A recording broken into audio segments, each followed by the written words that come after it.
the experts. And Coffee with the experts. no more candidates. We're switching the coffee to the experts. With the stakeholders. Coffee with the stakeholders. Stakeholders, I like that Much even better. Much Yeah. better. Much better. Do you have a vegetarian option?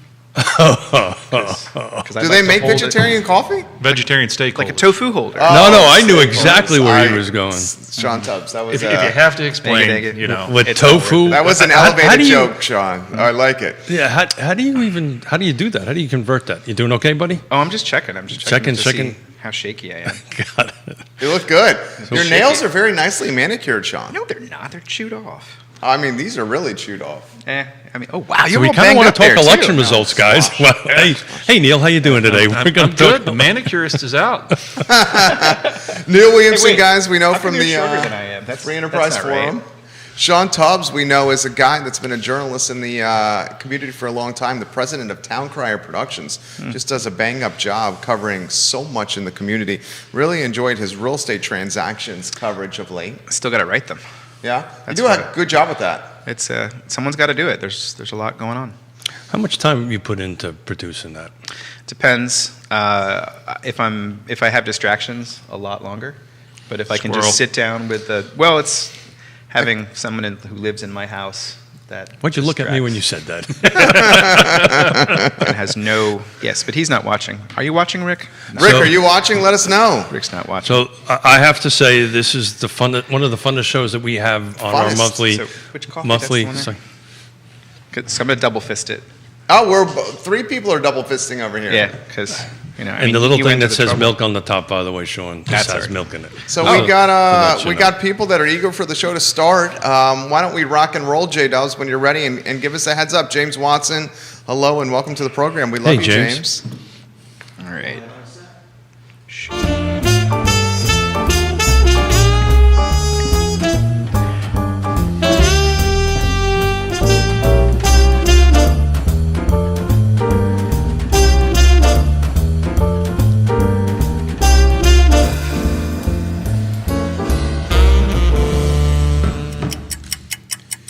Good Chilly Friday. Welcome to Real Talk. My name is Jerry Miller. Thank you kindly for joining us. We are live in Charlottesville, the Commonwealth, the country, and the world on the I Love Seville Network. Real Talk, presented by Yes Realty Partners. Thank you, Yes sir. Realty Partners, Thank you, sir. a trusted name in the game. This is Friday, and this edition of Real Talk presented by Dave Fafara and Shenandoah Joes, and our newest partner, the fine folks at Segura Solar. Yeah, it's powered by them. Very grateful for Segura Solar powering Real Talk on Mondays and Tuesdays and Fridays right here on the network. This show, welcome to the program, Andre Xavier, is one of my absolute favorites because we have two gentlemen on the program that are super, super bright. Segura Solar bright, if you may. Oh. Judah Wickower, if you Nicely could, go to the studio camera and let's That's good. welcome three gentlemen that I have tremendous respect for, admire, and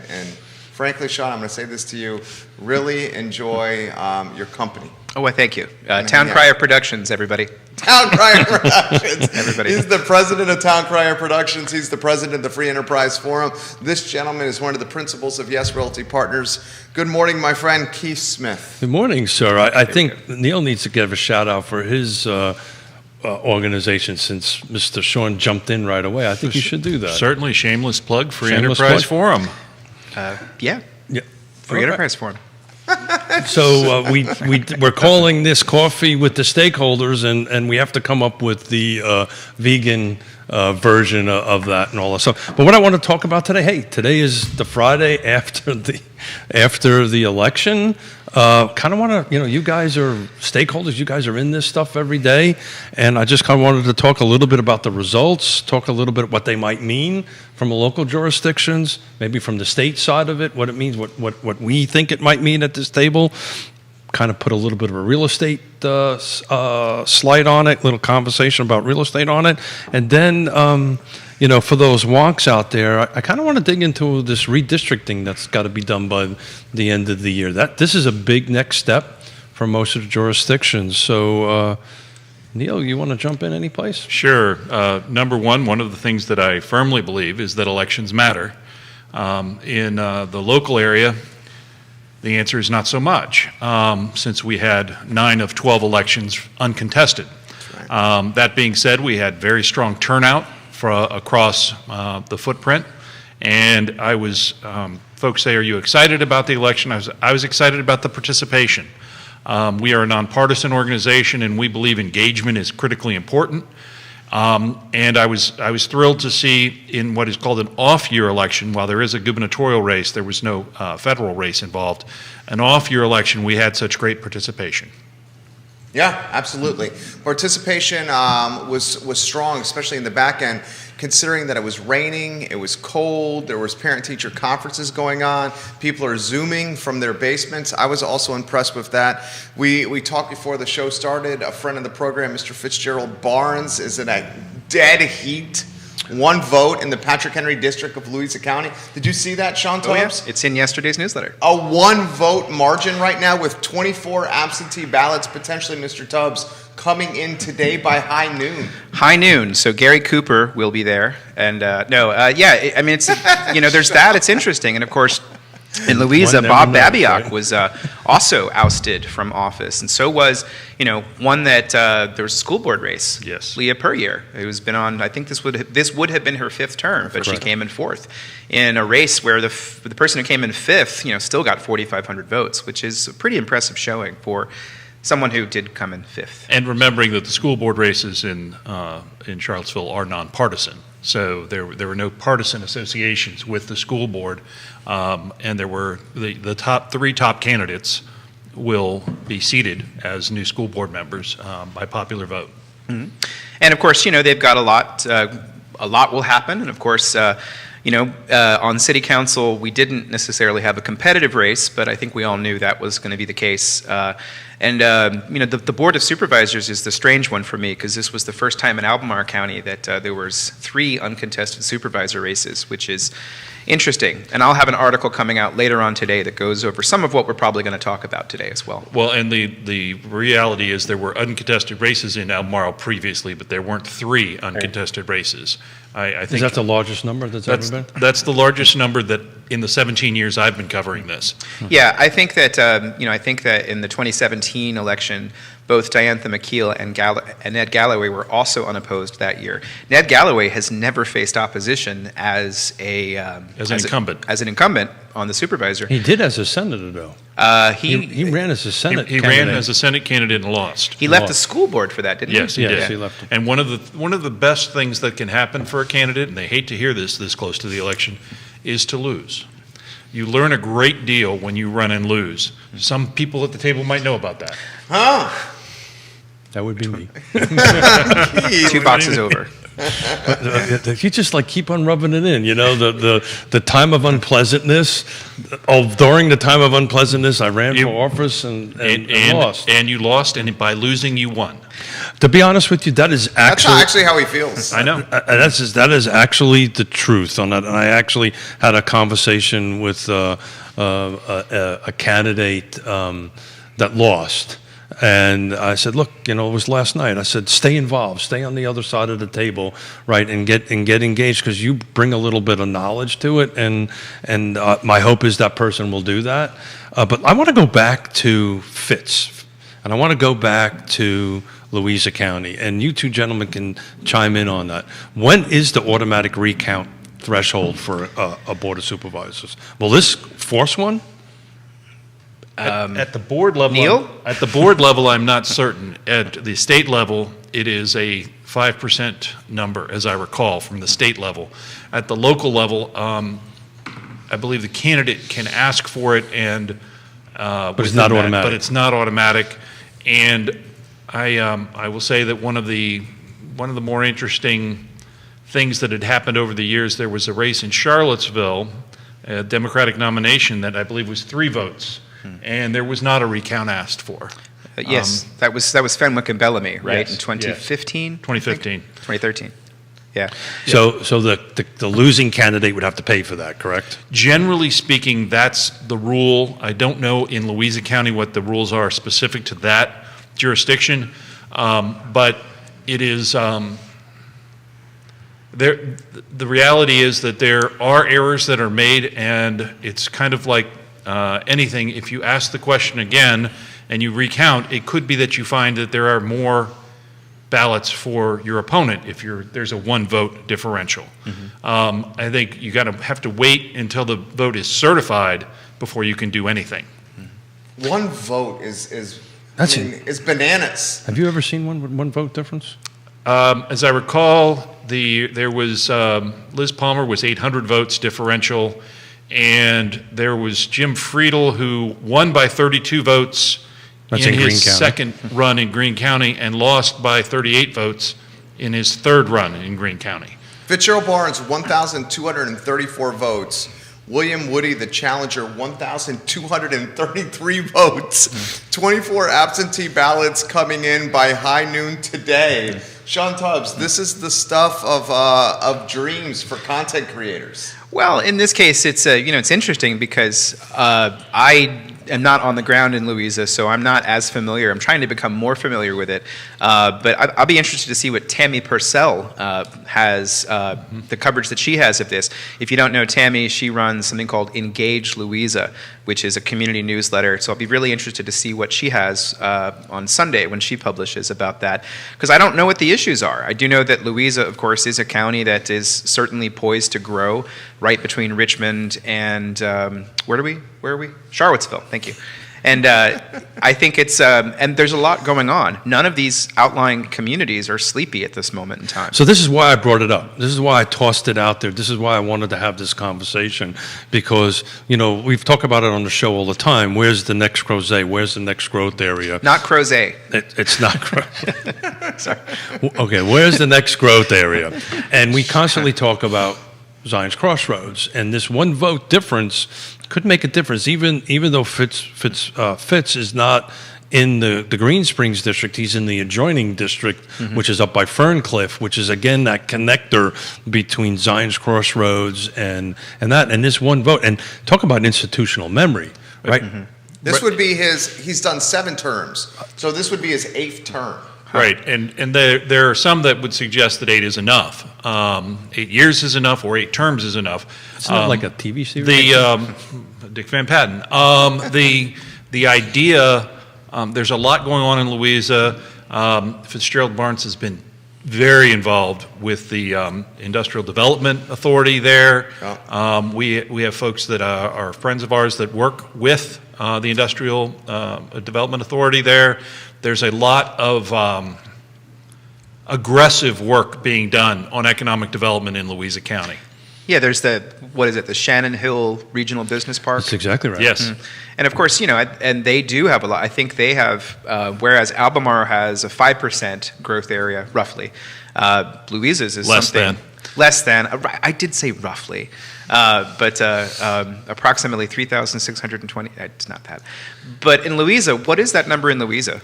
That I don't know, but I do know that they have a propensity in their current Board of Supervisors to be welcoming for businesses, especially those that are seeking highway access and warehousing. Louisa has been open arms to such things. I remember I think it was Patriot Aluminum moved out there from Albemarle. I want to say that was 7 years ago now. And 2 years after moving out there, they were named the Company of the Year by the Chamber of Commerce. Wow. But they've been doing that for decades, right? The water, bringing the water to Zion's Crossroads was super important. And Sean, I believe you attended the commission meeting last night. Were you part of that conversation? I attended it. Did you listen? Are you talking about Mondays? No, last night. Last night I did not. No, but thought I saw your name pop up. But he was there. He was there. Yes, no, yes, I did. Planning. Yes. So just a little secret, I record the things, and sometimes it takes me a couple days to get to them. So the Albemarle Board of Supervisors is next. Actually, that's not true. There's an announcement at 3 o'clock. 3 that we o'clock. haven't I talked literally about just today. got the notice on That my phone. is where they're going to. Council is going to announce an interim city manager, which Or not. well, no, actually, I just got a press release Okay. from Brian Wheeler That that it's said gonna be- that confirmed that. Okay. So I was not at. But Any idea who? I don't. I've heard plenty of names mentioned. I am done speculating. I'm just But going to wait. I think we've got enough time to wait until 3 o'clock for that to Well, happen. how about this question? What do you think? It's someone that's on staff, or do you think it's someone outside the building? I think it's Fitzgerald Barnes. It's not Fitzgerald Kate Smith has been Barnes. looking for something to do. Well, but to go back, like it would be interesting. You mentioned a few minutes ago Jim Friedel, who went from supervisor to being Greene County's planning director. So maybe it's an old elected official that was on this show. Maybe not. Who knows? I want to get a little wonky here on this. Mike Murphy, Dave Norris, do we cross them off the list? I can tell you it won't be Chip Boyles. Okay. It's not going to be John Blair. Is it? Who knows? Are we betting here? Is that what I'm we're not doing? betting. I don't bet. I'm not betting on I this don't one. bet. I know better than to bet on city council. Yeah, it's but that is going I'm to be a trying to win very back my important thing. bourbon. But going back to the just to the idea of the elections, and I mean, I think that what is the experience you need to be on a board, and is that experience? So Bob Babiak being defeated, does that matter? Let's go to Nelson for a quick second. Look at Tommy Harvey. Yeah. He had a challenger for the first time in many years, and I don't think I think it was like a 2-1 margin. I think. Yeah. So Jesse Rutherford predicted that. Yeah, he Well, very it's- much so did. It said it was going to be a landslide. yeah, and it's and that's 84. How many terms? I can't even do the math on that, but that's 28 years in office. Well, that's the And- reason I wanted to talk about this, because these, always steal your elections matter moniker all the time, but they do.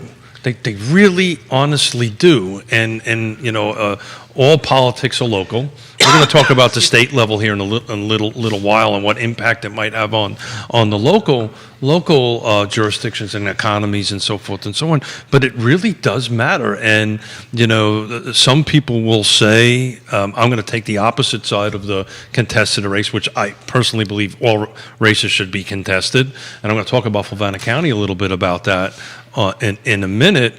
But on the flip side of it, Zion's Crossroads is about ready to explode. We now have a new supervisor for that district who doesn't have any experience. There's going to be a learning curve. And Yes and no. okay, so why am I wrong? The reality is decision makers make decisions and policy, and they vote on projects, but they're supported by a staff. And the staff has immense power, and the power is larger for newer representation on the boards and commissions. That's always been the argument against term limits, that the staff gets too much power.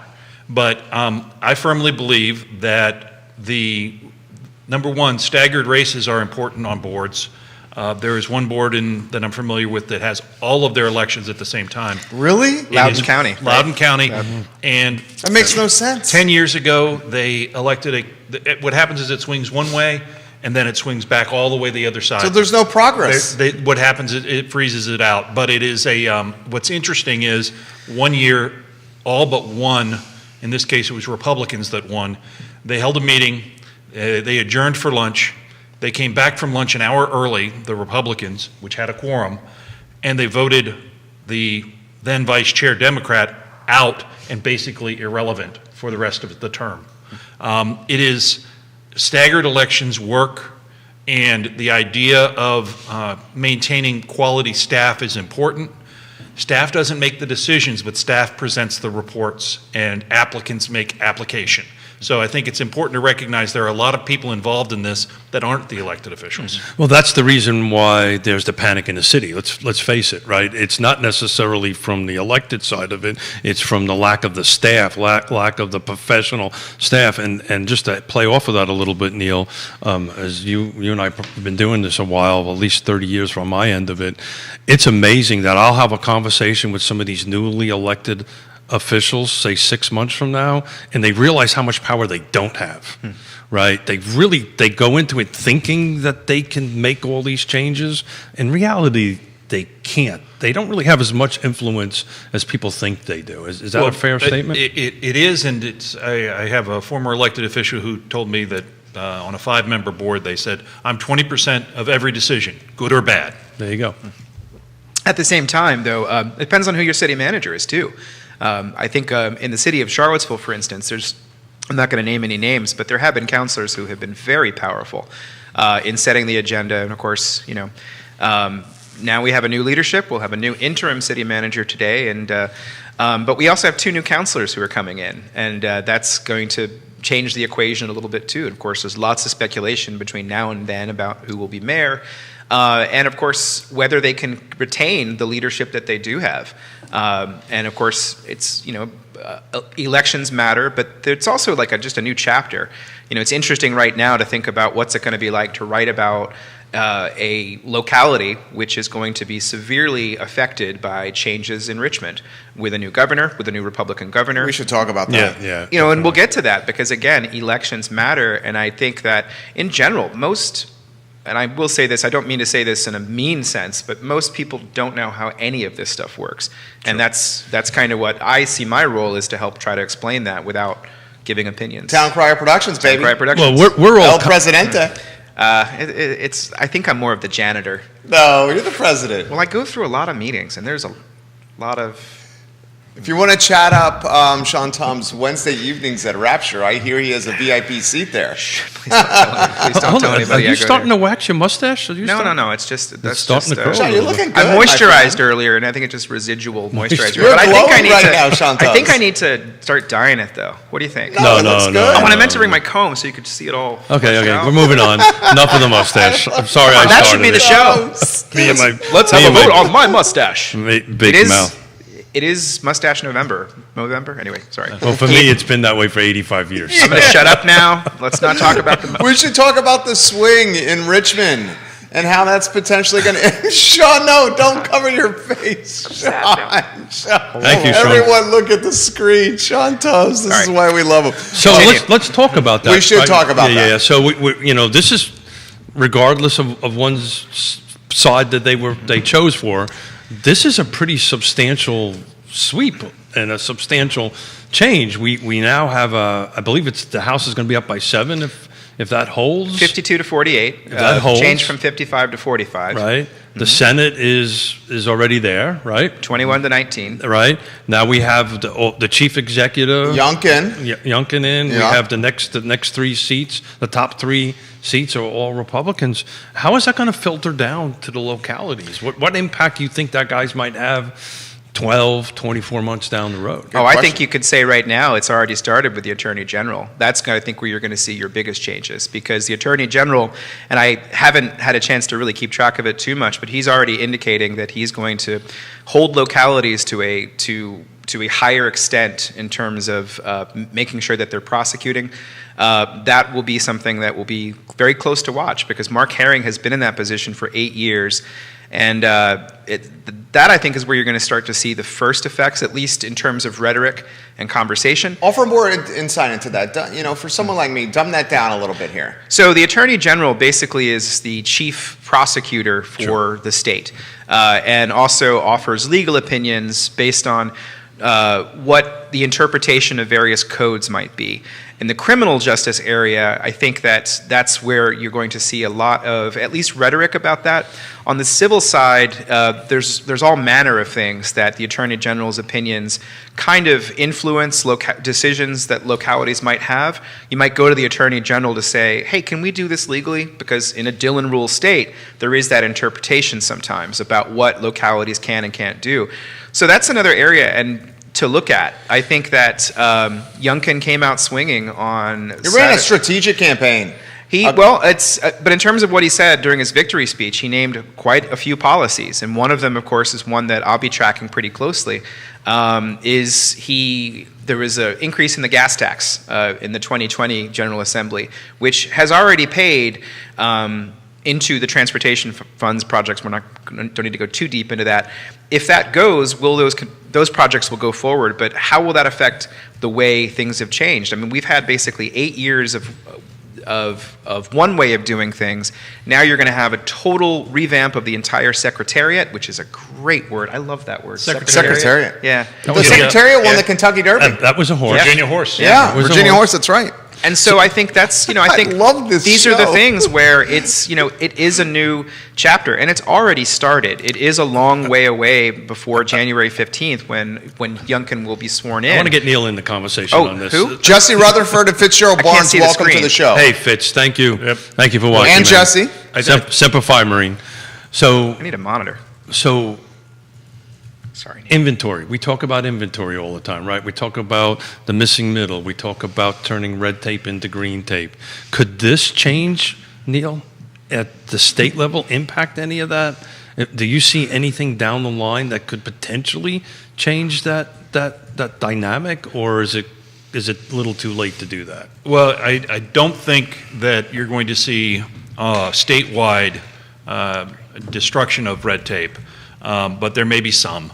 What about things like DEQ? I think you're going to see some of that may change a little bit, but not a lot. Got it. You're really what you're going to see, especially, is going to be in the House. You're going to have a new speaker. Yeah. Speaker Gilbert's going to take some getting used to. And why is that? But it's been a Democrat for the Sure. last couple of years, and prior to that, it was Kirk Cox, who was a bit of a centrist Republican. Gilbert's a little bit more, generally speaking, again, shades further to the right.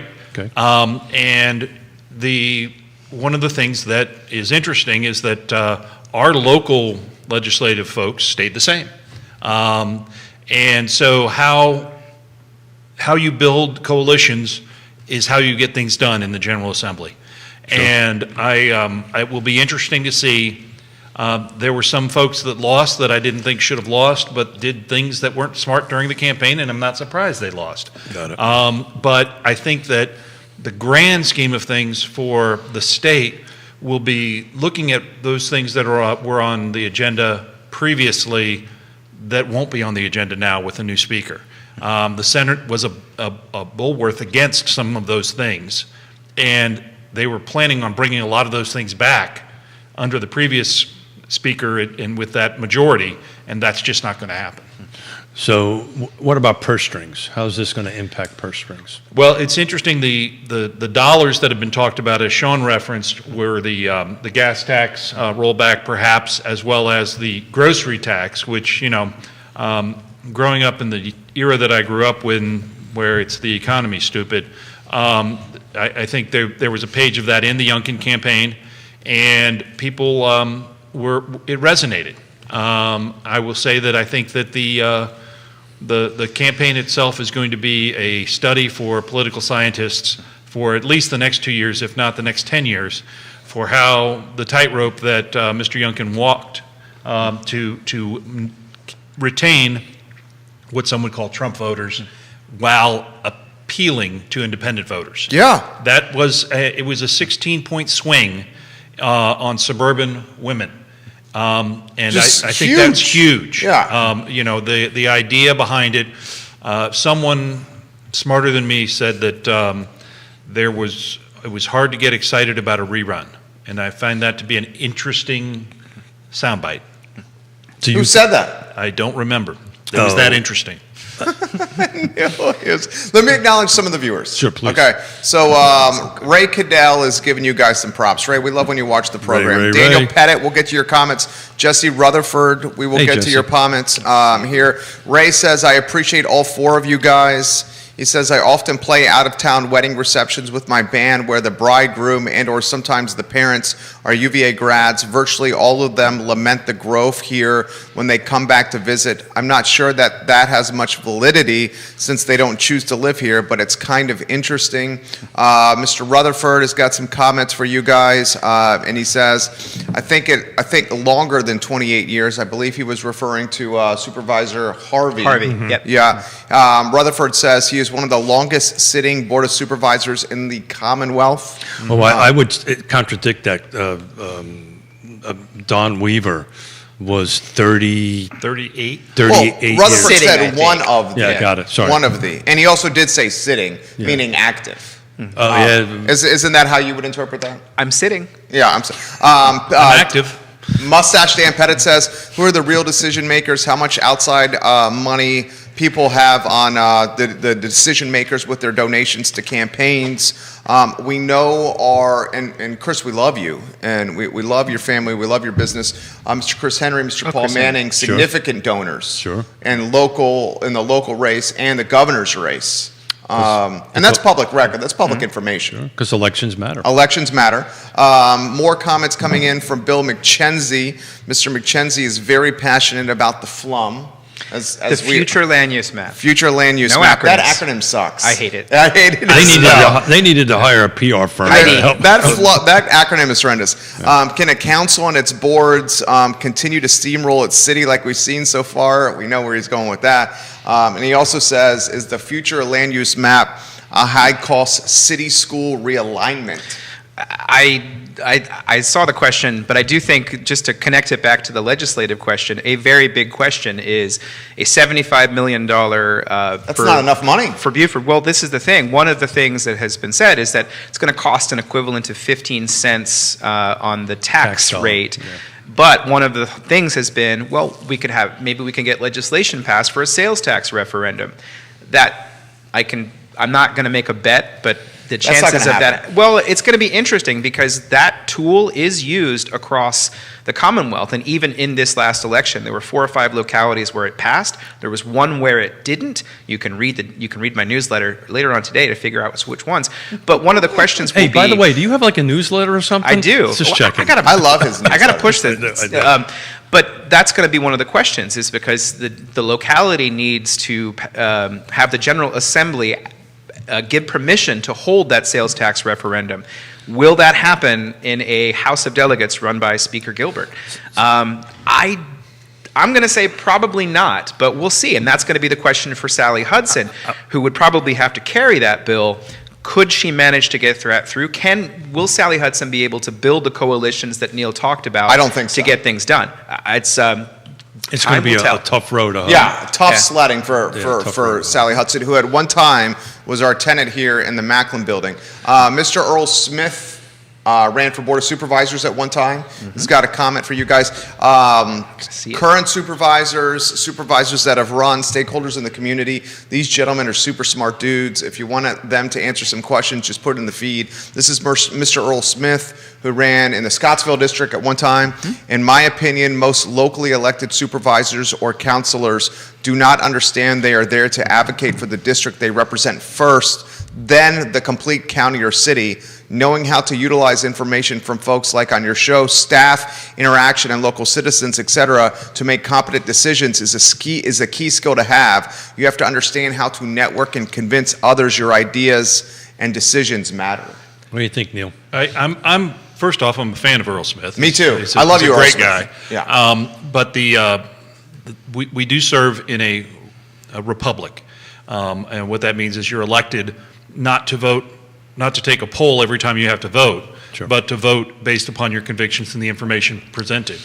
Earl's point about getting out in the community and hearing what the people have to say about projects is critically important.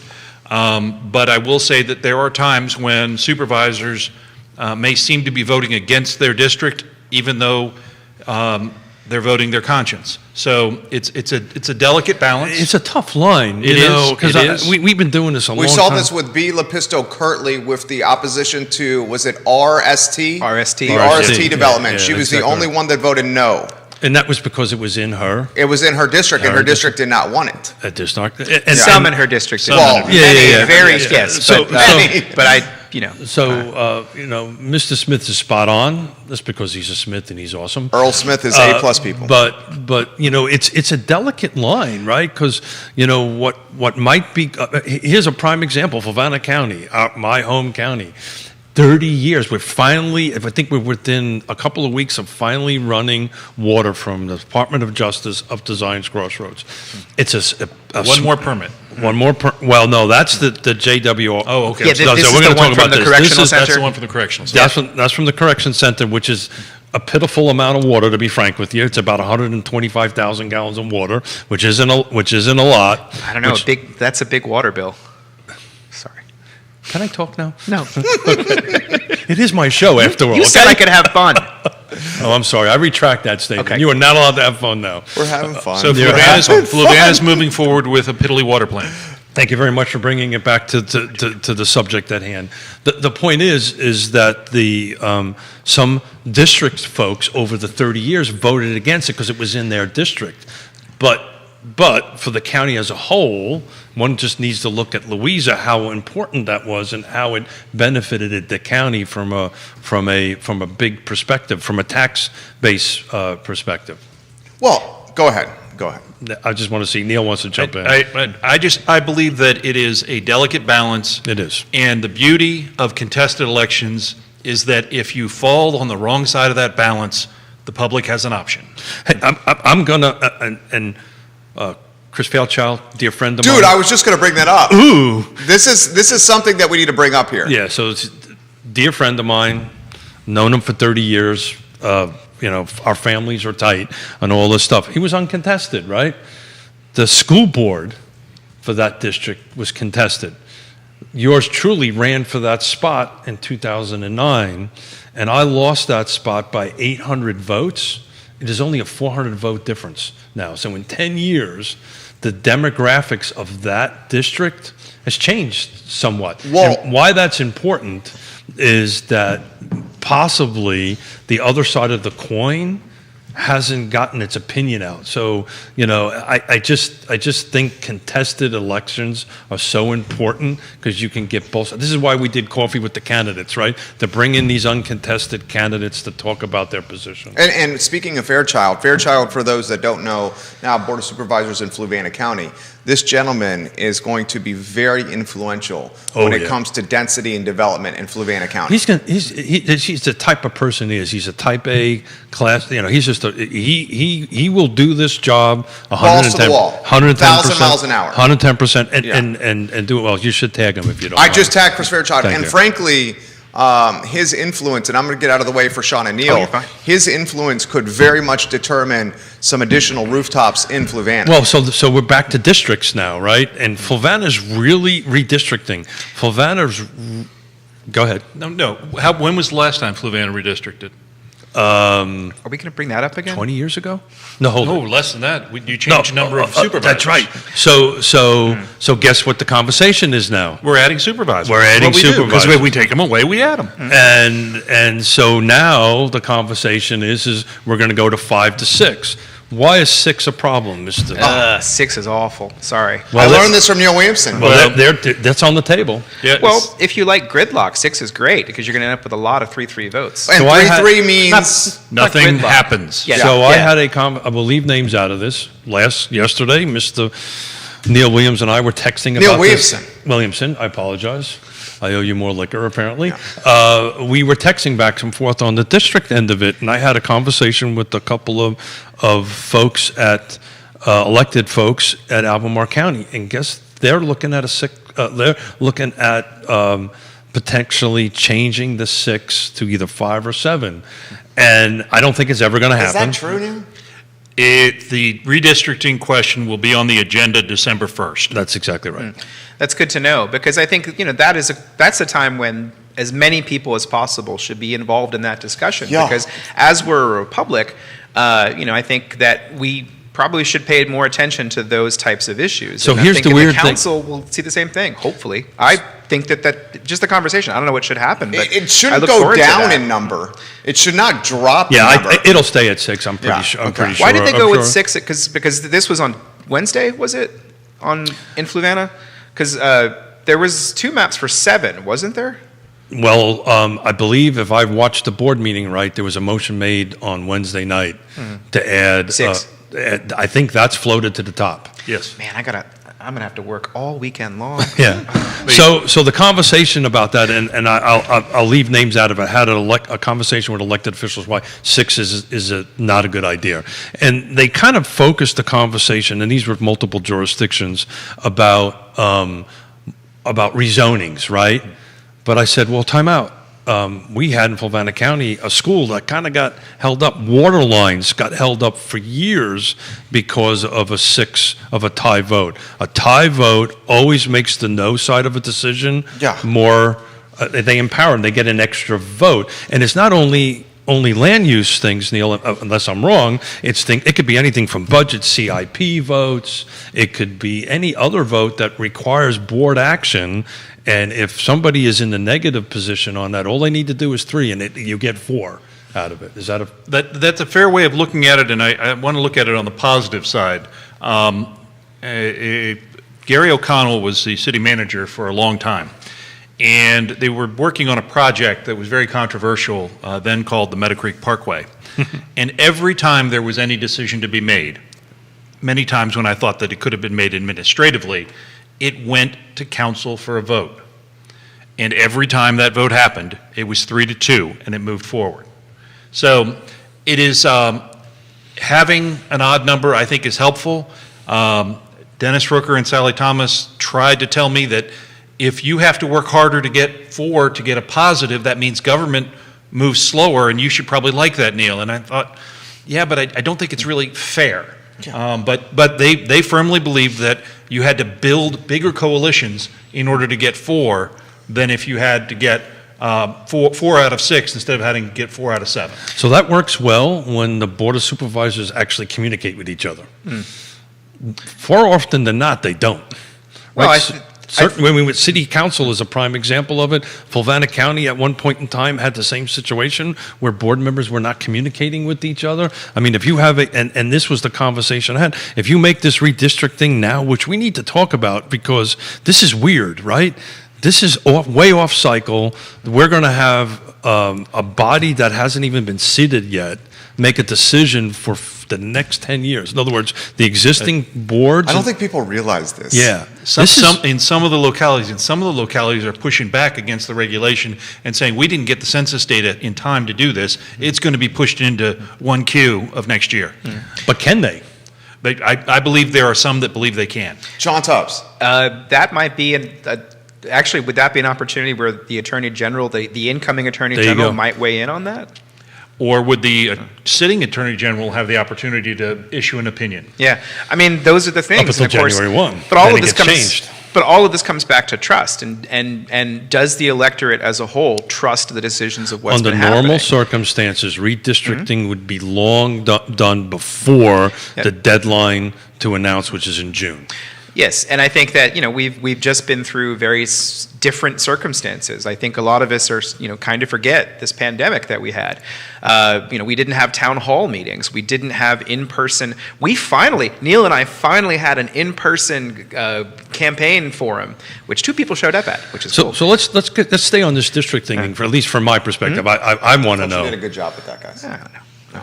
But I think the redistricting. Now, are you talking though? Let me ask a question. Are you talking the state level as well as the local, or No, I'm strictly just talking local? local at this because there also is the state level, which is there's still some open questions about Yeah, I think whether that's or not. going to the state Supreme Court. Well, and that's going to be really interesting. Will we have a House of Delegates election next Yes. year? Yeah. And that is, that's really interesting because and that's fascinating to me because elections are a check on, the temperature of all of us as a whole. So I want to get And- back to Fulvana County, right? So right now, we currently have 5 board of supervisors. Let's assume before 12/31, the sitting board of supervisors, current sitting board, say, we're doing 6. We just created a new district.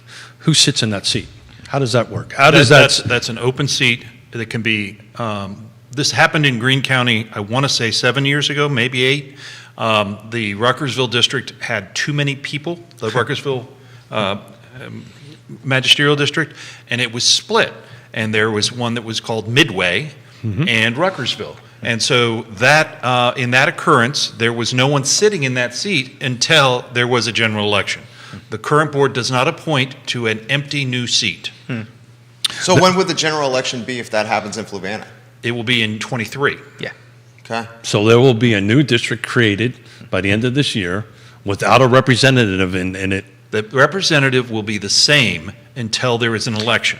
And there could be a special election for that seat potentially. There could be. There's a lot of variables Sure. that still have to be So a decided special for that. election that could happen in 2022 with a November decision? Yes, It could be done. So the a reason recent example would be when the supervisor in the Scottsville district, whose name I thankfully Chris have forgotten. Dunler?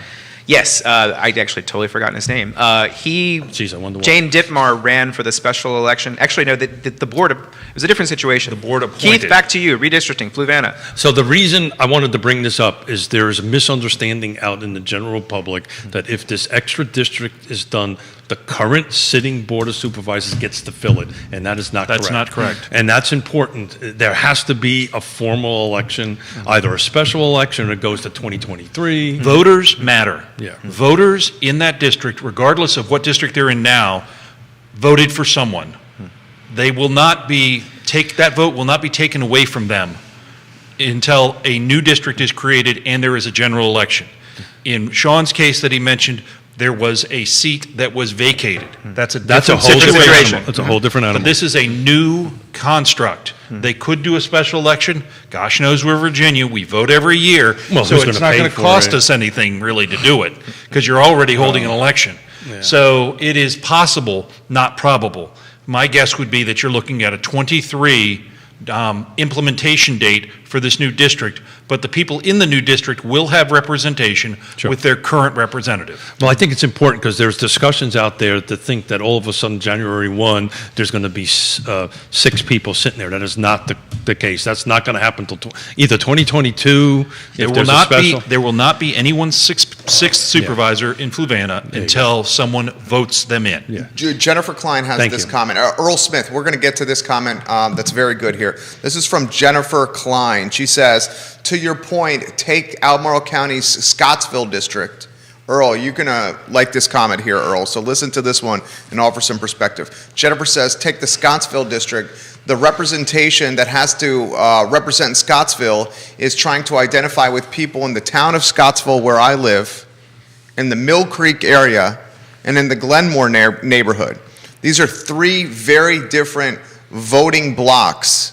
How can you possibly represent all 3 at once? That's a hell of a comment. That is a great question. Yeah. And the reality is, one of the reasons that you likely won't see significant magisterial adjustment in Albemarle Yeah, I don't think is so. 20 years ago, almost 30 years ago, Albemarle County, it was 20 years ago, well, it was 79. I know where you're going to go with this. Forest?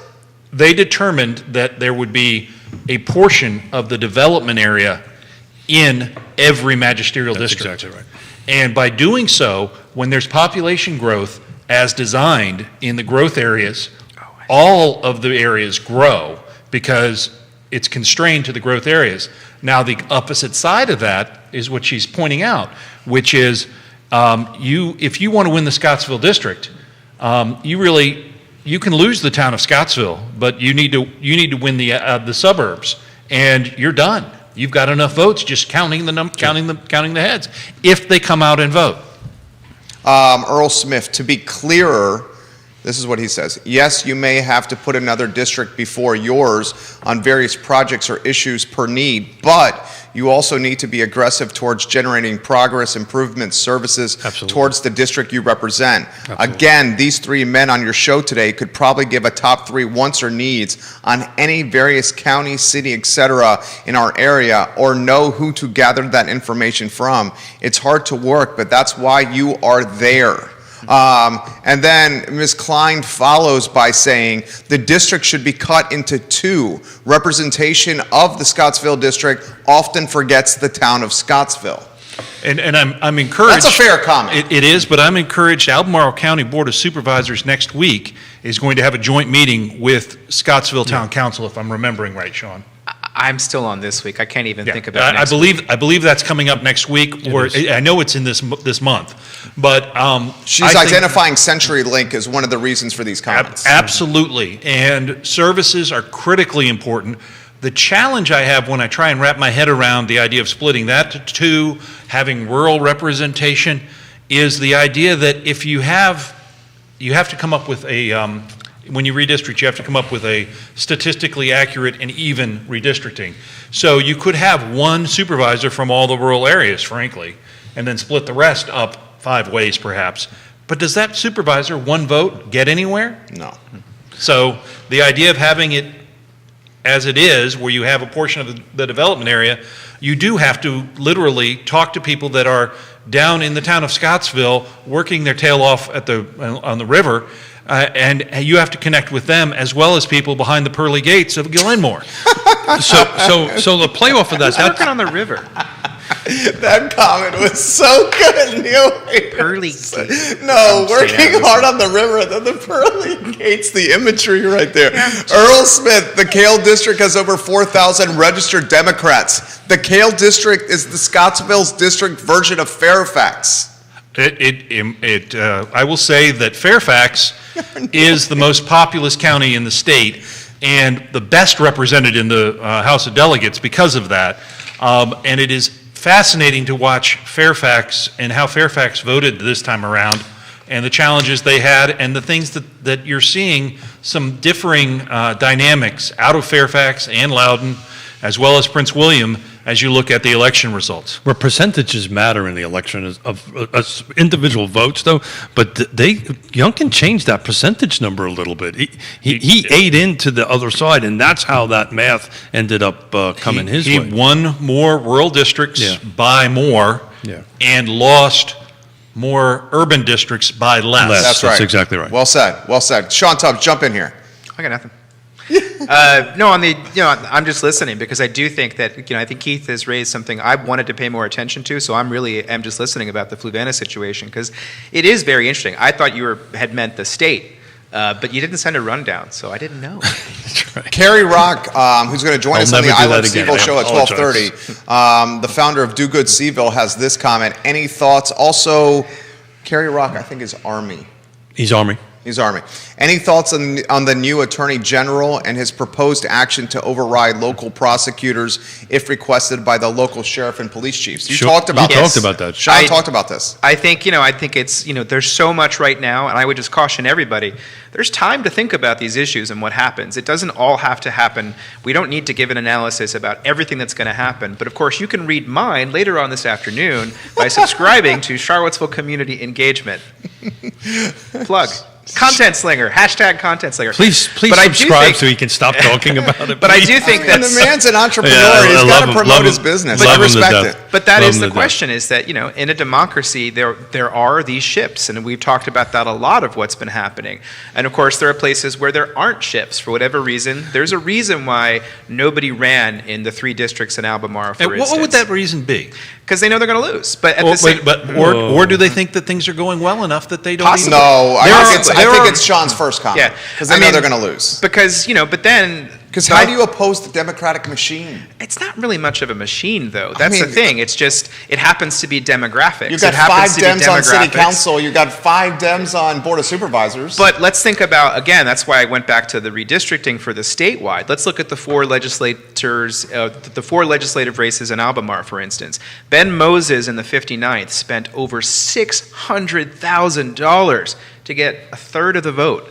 That is, Bananas. That's nuts money that, I don't understand, because that was not exactly a foregone conclusion, because everything should be, but that tells you something about how those legislative But districts they got a were third run. of the vote, and there was a conversation about important topics that are going to be before the state legislature, and that informs the discussion. But $600,000 is what I'm saying. It's like, where did that money go and how is that spent? Because, Where did it come from? we you know can- where it came from. You can go to the Virginia Public There you Access go. Project and That's- track all of that. That's the reason I threw that Right. out. You know. can track where the money came from, but having a contested election means ideas are Yeah. debated. And I think that's great. And I think that's what I wish that I could have had more opportunities to have covered all of these various races, because they were fascinating. Unfortunately, there was very bad audio for one of the only debates they had.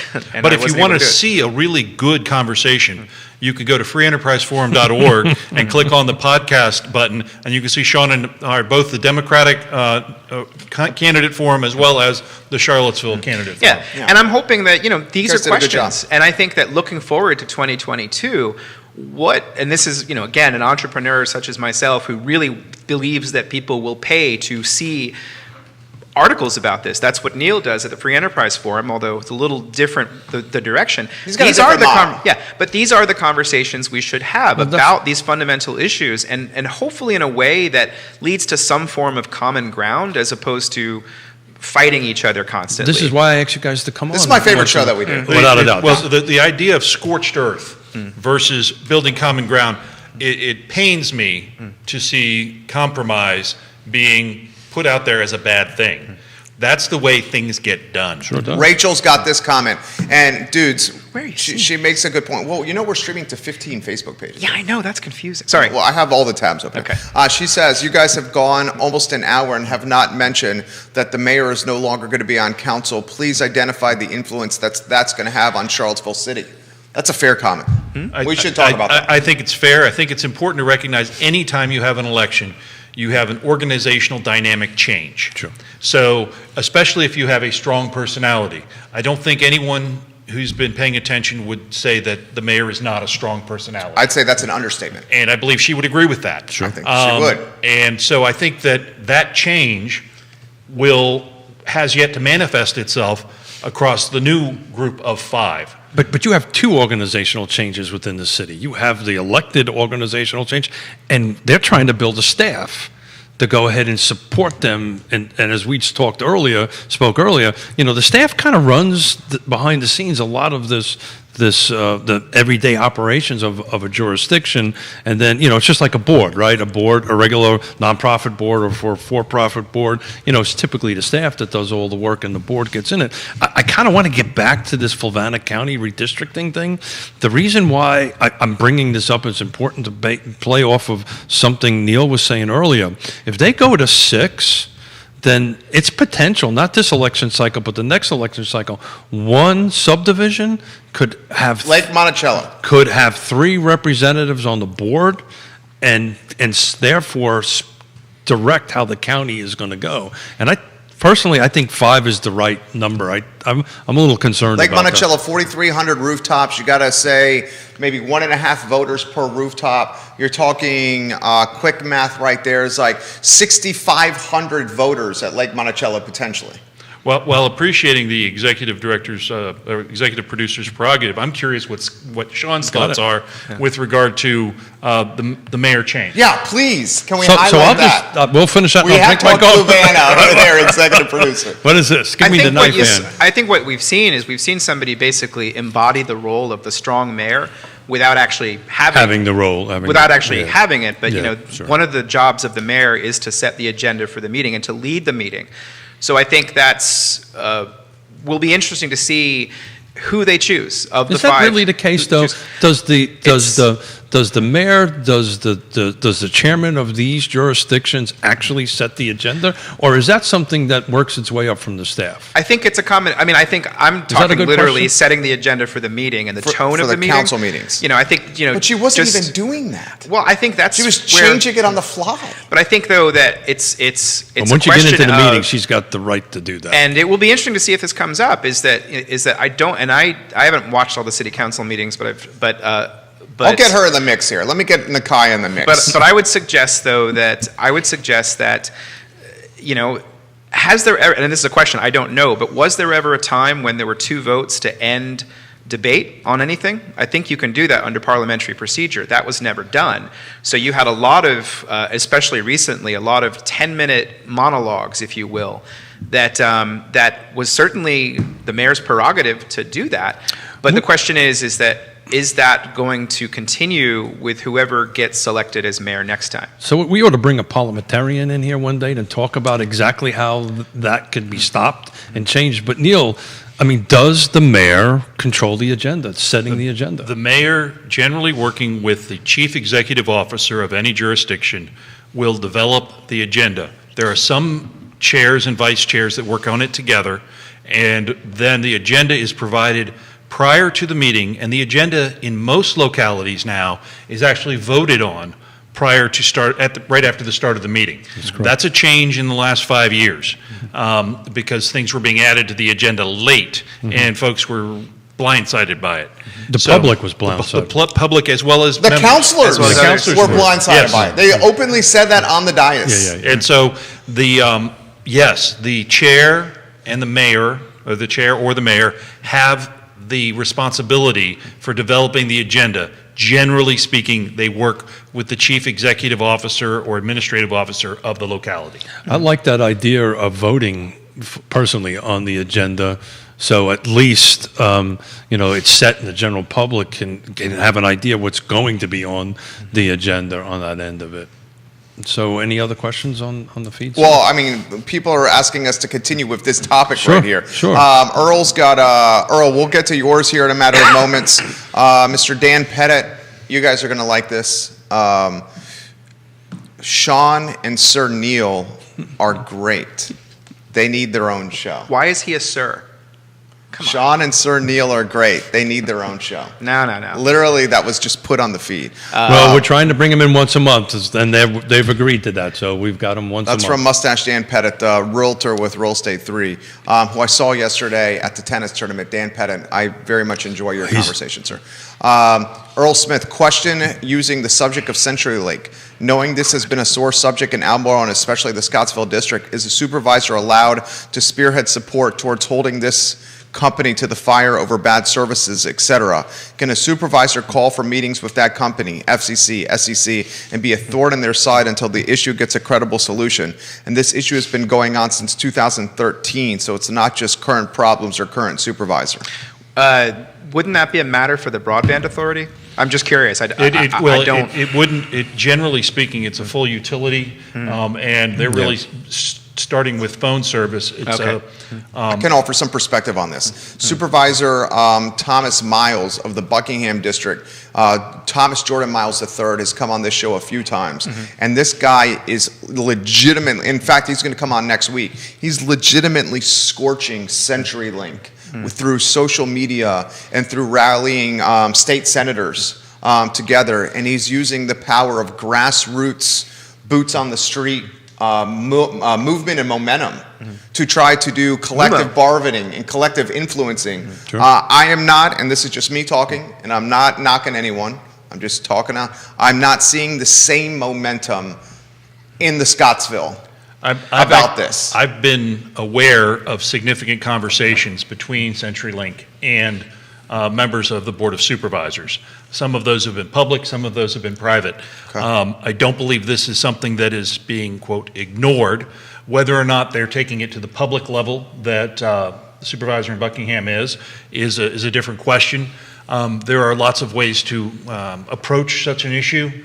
And remembering that, as you guys have talked about, that broadband and phone service are utilities. However, since the breakup of Baby Bell, which I haven't said in a long time, Ma Bell, creating the Baby Bells, it's a competitive marketplace. It is. The other thing that Scottsville is feeling the pinch from is the decision by Albemarle County to require more, shorter, more expensive cell towers in Albemarle County. And thus you don't have a cell tower solution. You don't have a cellular solution to the phone issue. Kelsey for Neil, is the fact that we're town status working against us when it comes to CenturyLink? I don't believe that the town status is working against them. They've got what I consider to be a very solid town manager. Without doubt. And I've been very impressed with the town manager. Matt Lawless. And doubt. I think that if anything, it creates a rallying nexus for these complaints. So Nexus, very nice. we talked Wasn't about that the enemy in Star Trek 11? Sorry. I think that was a Klingon. Yeah, no, actually, it was Malcolm McDowell.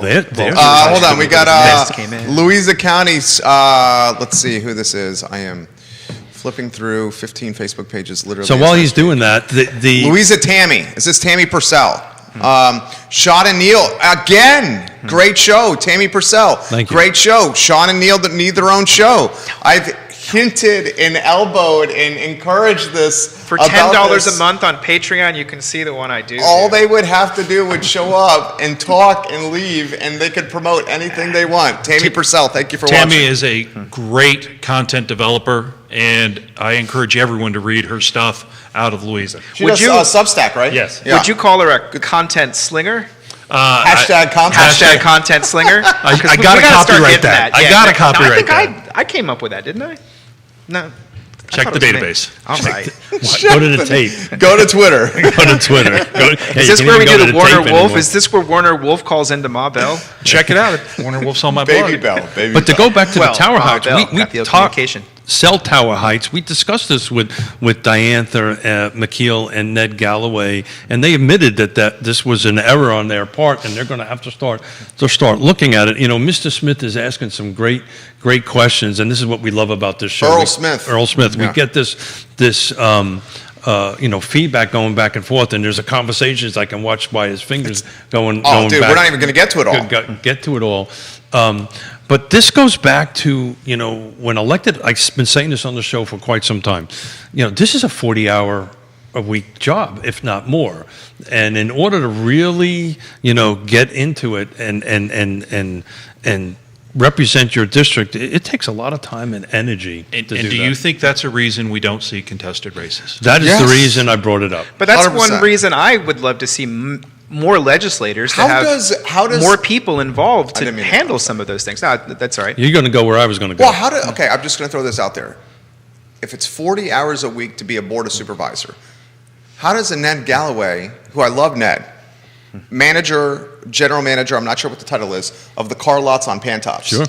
This dude is clocking 50, you would imagine, as the top dog at the car lots on Pantops? 50 hours I a know week firsthand it's way more than that. at the car lots? Way So more than call that. it 60 hours a week? That's about And then right. he's clocking another 40 and change at board of supervisors? So- I mean, you're basically saying this dude's clocking 110 hours a So week? he and I are Of work? He and I are speaking at the Virginia Governor's Housing Conference next week. Mm-hmm.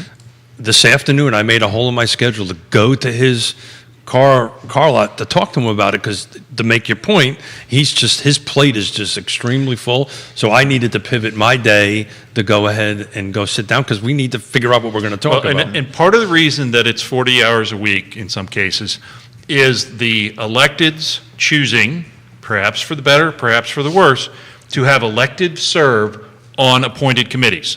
And so when you have that happen, you have few opportunities. It's challenging to keep a real job and be able to attend the RWSA meeting at 2:15 once a month on the second Tuesday. Well, so let's talk about that. So I am on the Thomas Jefferson Planning District Commission. I'm one of only 2 appointed officials on it. Maybe that's what they need to do. They need to reach into their jurisdictions and find somebody to appoint instead of Definitely. them doing that. Definitely. But in some cases, though, like especially with the Rivanna Water and Sewer Authority, you are dealing with millions of dollars. Yep. So that's, I think, is a factor for that one. At the But same a time, trusted person could advise the supervisor on what's happening. potentially, that's actually a very intriguing way to separate that and to think about that. I do know that at least one supervisor, I think when you're elected, you sort of pick what you're going to do and focus on, at least if you Sure. want to be successful.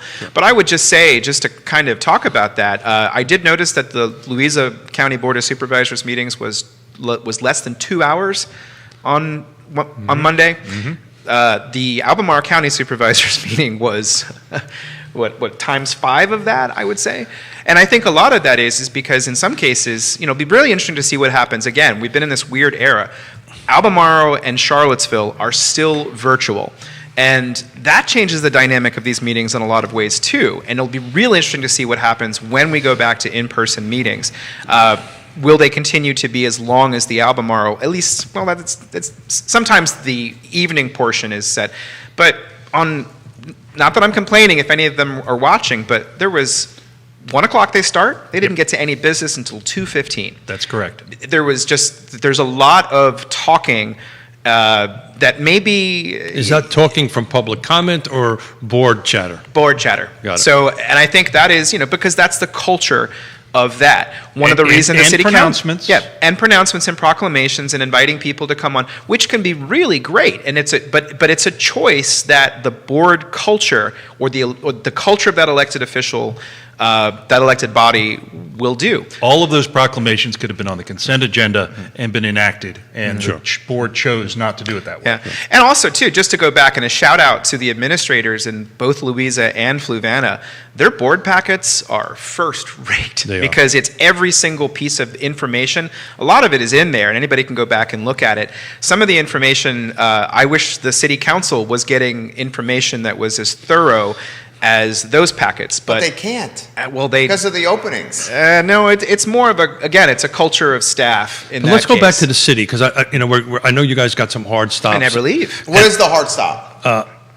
Well, I'm okay. I think it's Sean has an No, hard I'm stop. fine. I've got to get this next newsletter I think out. Sean's having It's fun. driving me crazy. Sean, Okay. you having fun? Can I finish my newsletter here? Yeah. Sure. You can do both. Karaoke and doing the newsletter. You No can more do a talk karaoke. show and a I'm newsletter. Back done to with the city, karaoke. Keith. Thank you Back to very the city. much, Thank Neil, you. for Thank you keeping for- us on Sorry. And track. out of the karaoke. Look, let's crystal.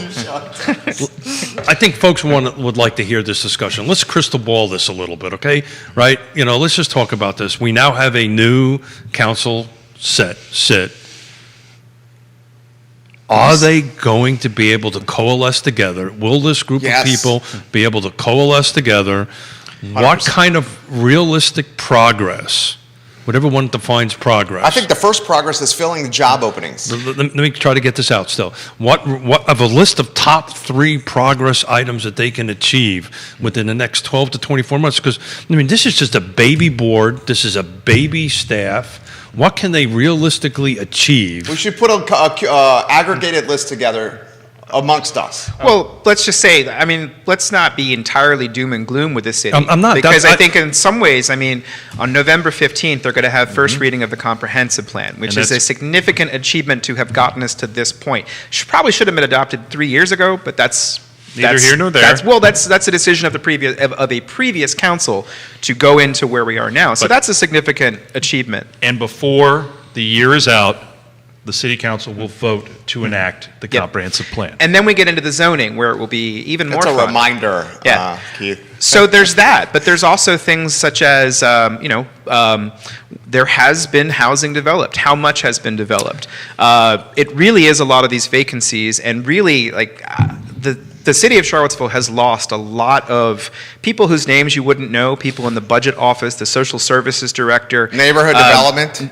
Well, that's James Freese, who is now the new person in that position. I've talked to him a couple times, really enthusiastic about the work that he will do, kind of reform of the staff, and again, getting information out to people. So do you think they're going to hire a new executive director in the next 12 executive directors? They have to at some point. The city manager will be announced this afternoon. Interim. They will wait until the new council is seated. They will take 12 months, and they will have a new city manager by February 2023.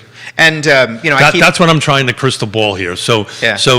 Because look, let's face it. What the firm that they hired previously said, we're Peaced out. We're out of here. They left tens of thousands of dollars on the table and said, we want nothing to do with this, and this bag of money, we don't even want your money. Yeah. That's literally what happened. So we're out. So we're crystal balling. We won't have a permanent city manager to 2023 is what you're... 2022. I said 2023. It's going to be February of 2023. Is no later than. Got it. No later than. I was trying to win back my bottle of bourbon. No. But it depends on who they pick you have today. to pay first. It depends on who they pick.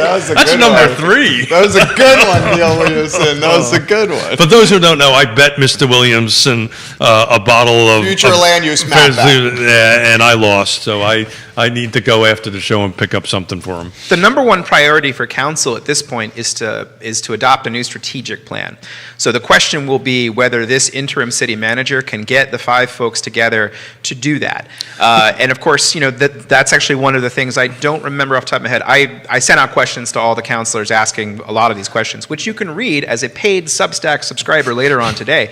But that, of course, is what the strategic plan is, the thing, because it's that plan that sort of guides a lot of, because remember, this time last year when we were about to lose a city manager, again in 2020. So let's that strategic plan was also put. Well, the strategic plan. That strategic plan is the big picture, and it's really something that right now the city does not have, but Albemarle County does, and Albemarle County can point to every single decision they've made and said it's in the strategic plan. Busting my chest. Earl is. Earl says never bet against Neil Williamson on that subject. Never. He's right. Earl Smith just said that. Earl, where were you 6 months ago? Keith lost the bottle of bourbon. I lost some. Earl, thanks for hooking me up, brother. Appreciate that. So, look, I want a big picture of this, guys, so everybody understands what's on their plate. You just said strategic plan. That's a huge, heavy lift. Huge. It is. It's a huge. I'm involved in a couple of them at the moment, right? That's a huge, heavy lift. We've got comprehensive plan. Right? That's got to get done. Then we got to get the zoning has to get done. That's 3 huge, heavy lifts. School reconfiguration. School reconfiguration. Plus, you got to hire $75 million. School reconfiguration is probably the biggest one that's out there that doesn't have a plan to getting it forward. 100%. You already have a consultant hired to handle the zoning ordinance that has been the same consultant that did the affordable housing plan and the comprehensive plan. Dr. Richardson told us, the former city manager of Charlottesville, that there's no way in HE double hockey sticks that $75 million is going to be enough for school reconfiguration. Well, we already know that's the case. It's more about 110. 100 plus? Yeah, but and we don't have that money. Well, but that's, I So think. what topics are we going to be talking about of the list that we just did? Because you guys are coming in for the next 2 years. Oh, I don't know that. What are we I'm going to? Are they going to achieve? You these insulted goals? my mustache. No. Earl Smith has something for Sean that we got to read. Uh-oh. Sean has that Ming the merciless look from Flash Gordon. what I'm It's going for. awesome. That's what I'm going for. Awesome. The reality is, Flash Gordon. I like the that. reality is, Look at Earl. Look at Sean. Everybody, look at the screen right now. the reality is, City Council will adopt the FLUM before the end of the Future year. we got land use that. map. And will move forward with the comprehensive plan. I would not be surprised if that occurs prior to December of next year. It is really deep in the weeds stuff, but I don't think that many people are going to get that deep in the weeds when the council starts working. Do we have elections on 2022 on city council? Nope. No It goes to local 23. elections to 23. There's 3 in 2023. Right, a new majority. The other part of that is that I think that the school reconfiguration is the one that's looming. This has been discussed for how long, Sean? Forever. For a long time, but this is the closest we've had to Right. actually getting. There is a plan. There's a money. cost estimate. It's at something called I think it's at the 60% design phase, which means we're getting closer and closer to a deal. The question is, will council vote on the budget in March to move forward? Because right now this council has approved the idea and concept, but it's really where the dollars come in, and that's going to be, Right. and there's Will the new Senate, new state level seats impact that a little bit, or is that all local dollars? may or the may not. legislate. I would say the referendum. I mean, the question is, can a bill get through to allow Charlottesville voters to go to the polls to ask ourselves if we That's want to pay exactly for right. that sales tax? That is the number one. And if they don't get the sales tax, It's all property tax. if you Well, go not to all, but- the freeenterpriseforum.org and look at the candidate forums, Content slinger. you'll see that both candidates that were elected supported higher taxation. Pinkston and Wade. Pinkston was a little less. You would call Wade was all in. Pinkston was. I need to see the remembering numbers more you would clearly. Juan Diego Wade spent 10 Essentially, years on the school boards. But clearly, No, I wouldn't say that. I would say I think in Brian Pinkston, you have somebody who, he ran twice on the idea that he's a process. he's an project manager. he's a Project manager, he's an thank engineer. you. So he's going to look at everything, and he's Sure. going to probably give a lot of scrutiny to a lot of these things. And he said in the conversation we had is that the first thing he's doing is he's looking at the draft comprehensive plan, looking at all that stuff. Well, if you go You're going to back- have somebody who is going to be in the weeds on a lot of these different issues. That's a good thing. I didn't mean that in a bad way. Wait, not in the weeds. if you go back to the Capable of doing, due diligence. Thank you. Sorry, this Bill McKenzie, I'm sending all my assets offshore before the city can abscond with them. But at the same time, I think that it's the question of let's look at the vacancy rate for offices. Cushman, Wakefield, Tallheimer. Wait, that's Yeah. right. Got that right. There's 3 names there. I can They just go by Tallheim. All I know is Manny, Mo, and Jack. Pep Boys. There you go.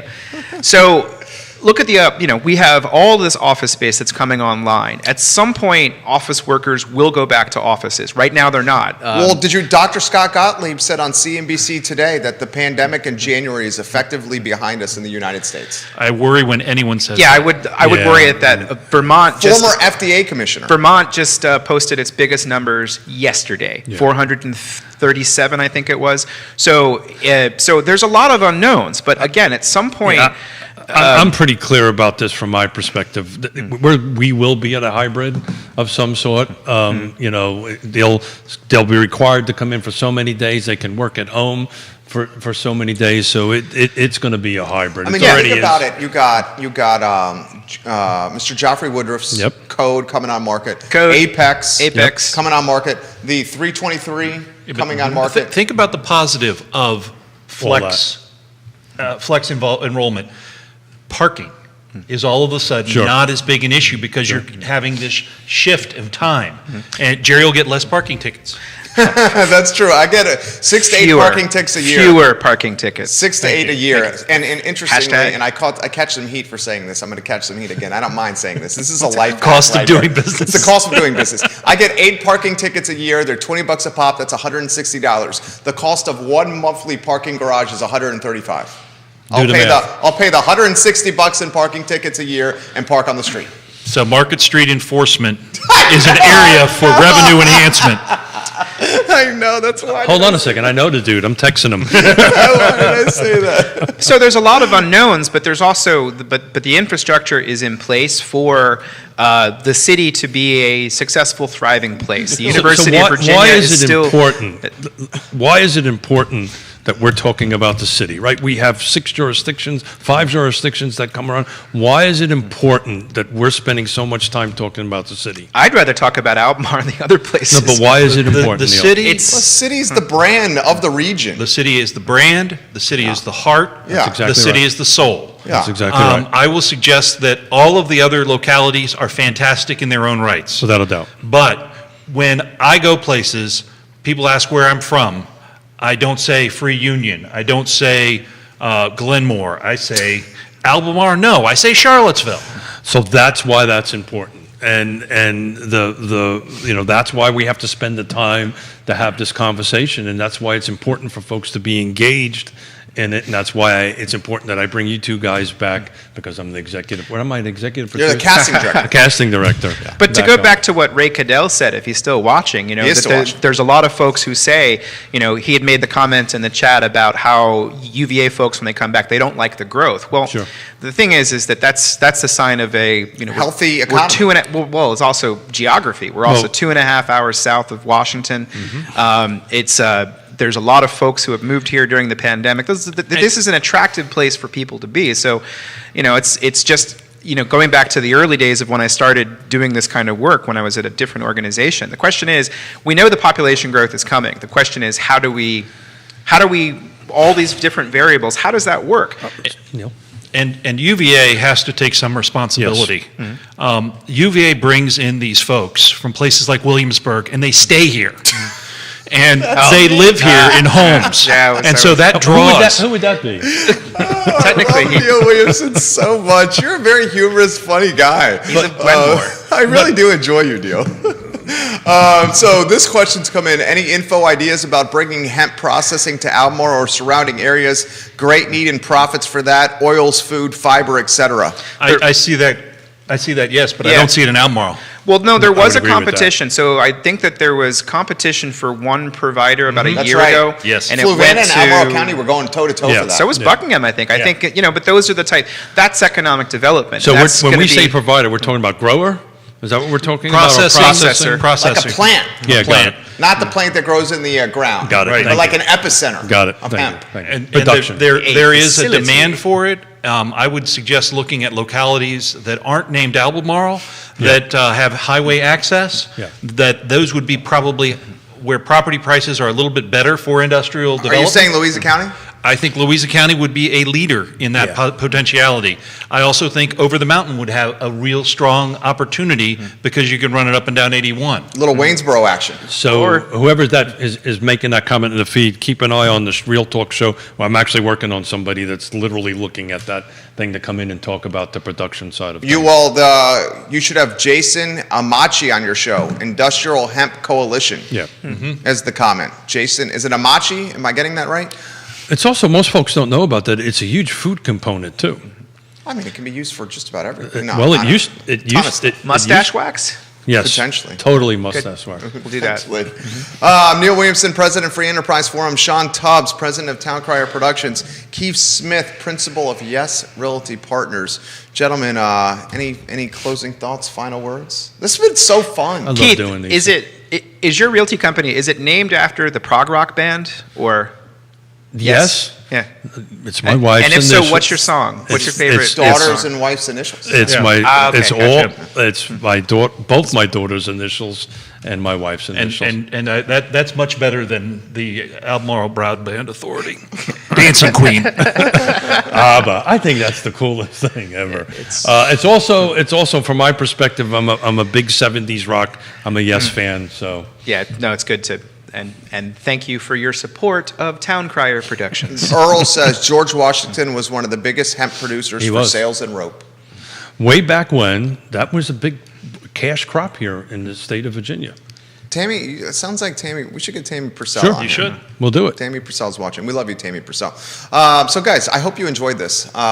This show will be archived on iloveseville.com. I had to get that in there. Is that where it goes? Okay, good. Well, no, you are a content slinger. It will be also archived on all social media platforms. These guys are A-plus people. Please support their work. And how you support Mr. Neil Williamson is through donations at the Free Enterprise Forum. His work is incredibly important. How you support this fantastic, handsome, charming, and very outgoing individual, Mr. Sean Tubbs, is by subscribing. For free. You can, it is a free service. I do it for free, but of course, people are encouraged to pay, and about a third of my audience does so. So Join thank you the to those Patreon. folks. Or, talk to me about how you might like to support. It's probably it's a one-on-one pitch type. We should reference the JV you have with Ting, Fiber that Internet. thing? Joint Oh, venture. yeah. Sorry. No, well, it's not really a joint venture. If you subscribe Promotion. for $5 a month, $50 a year, $200 a year, Ting will match the first contribution. So Our friends at that Ting doubles. are watching the program. Yeah, and that's it's fantastic. And there's a link where you can get. I think you get your second month free. I'm not sure about all the details. It's all just read the newsletter. Neil, freeenterpriseforum.org. I encourage you to read. We've got a report that's going to come out next week that'll be interesting to all of you. Oh, what's it on? So Is it a white paper? Can we get a preview? Oh, I love his white papers. I get excited for Neil Williams' white papers. Can you give us a tease? No. Is it on sales tax? Can you give it a project code name Land like use? Albemarle County does? Okay, the title of the paper is Five Aces. 5 aces? Oh, okay. Oh, I think I know what this is about. but Cheating I'm and gonna keep poker. it to myself. I think this is about Charlottesville City Councilors. The 5 aces. I think the man said enough. Okay. So here's the deal on this. These gentlemen, mark your calendars, mark your back calendars.